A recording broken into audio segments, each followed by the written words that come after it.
السلام علیکم حامدا و مسلیا اما بعد۔ محترم سامعین، آج میں آپ لوگوں کو بتاؤں گا کہ اسلامی معاشرہ کیسا ہوتا ہے جب آدمی مل جل کر رہتے ہیں، چاہے وہ کسی امیر کے ساتھ ہو، چاہے غریب کے ساتھ ہو، یا متوسط لوگ کے ساتھ ہو، چاہے ان کا پڑوسن کوئی بھی ہو، تو ان کے ایک دوسرے کے ساتھ تعلقات پیدا ہو جاتے ہیں۔ جب ایک آدمی دوسرے آدمی کے ساتھ لین دین کرتا ہے تو ایک دوسرے سے محبت ہو جاتی ہے، طرح طرح کے معاملات پیش ہوتے ہیں، تو اس میں ایک دوسرے کے ساتھ انبن بھی ہو سکتا ہے، دشمنی بھی ہو سکتی ہے، عداوت بھی ہو سکتی ہے۔ لہٰذا ایک درخت دوسرے درخت کے ساتھ بغل میں رہتا ہے تو ان کا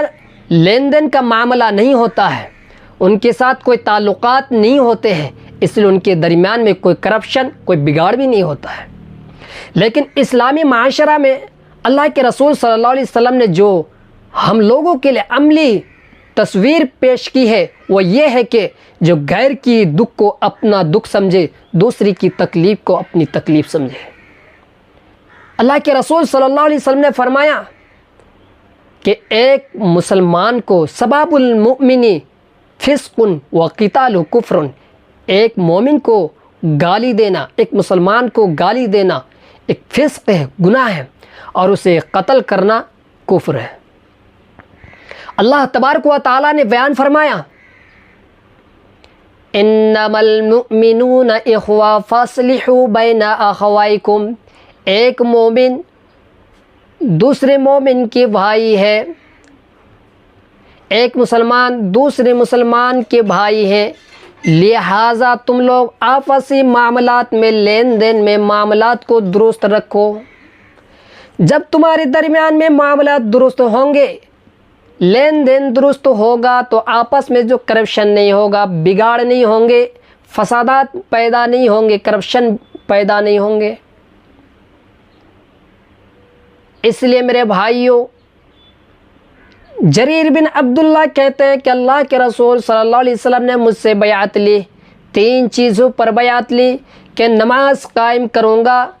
دوسرے نمبر پر جو بیعت لی وہ یہ ہے کہ اپنے مال کی زکوٰۃ دوں گا، اور تیسری چیز یہ ہے کہ ہم مسلمانوں کی خیر خواہ ہوں گے۔ اس لیے میرے بھائیوں، یہ چیز ہے۔ ابو داؤد کی روایت کے مطابق کہ اللہ کے رسول صلی اللہ علیہ وسلم نے فرمایا کہ جب مسلمان کو ایسی جگہ میں ضرورت پڑی، مدد کی ضرورت پڑی، اگر کوئی انسان ان کی مدد نہیں کی تو اللہ تبارک و تعالی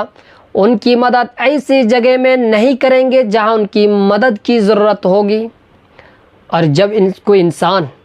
ایسی جگہ میں ان کی مدد کرتا ہے جہاں ان کی مدد کی ضرورت ہوتی ہے تو اللہ تبارک و تعالی ان کی مدد ایسی جگہ میں کریں گے جہاں ان کی مدد کی ضرورت ہوگی۔ لہٰذا میرے بھائیوں، آپس میں جو معاملات اور لین دین ہوتا ہے وہ درست ہونا چاہیے، صحیح ہونا چاہیے، تبھی جا کر آپ کا بگاڑ نہیں ہوگا، فسادات پیدا نہیں ہوں گے، کرپشن پیدا نہیں ہوگا، آپس میں جو کینہ، بغض اور حسد ہے وہ سب ختم ہو جائیں گے۔